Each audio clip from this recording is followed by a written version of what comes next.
खैबर पख्तूनख्वा के वजीर आतिफ खान को भत्ते की पर्ची के बाद धमकी आमेज कॉल भी सामने आ गई है। सूबाई वजीर ने दहशतगर्दों के सामने खौफजदा होने के बजाय वाज़ेह पैगाम दिया है कि चाहे उनकी जान चली जाए भत्ता नहीं देंगे।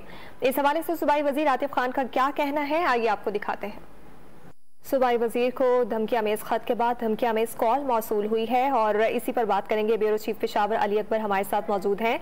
अली अकबर, इंतजामिया की जानिब से क्या कार्रवाई की जा रही है सूबाई वजीर को धमकियों के बाद?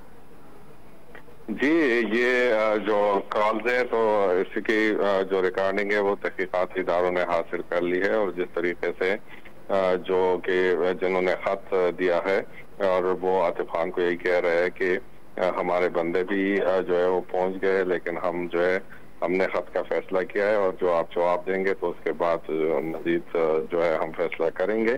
और आतिफ खान का मौके बड़ा वाज़ेह है इसके अंदर कि चाहे कुछ भी कर ले, लेकिन मैं जो है जो रकम उन्होंने मुतालबा किया है वो रकम मैं नहीं दे सकता हूँ।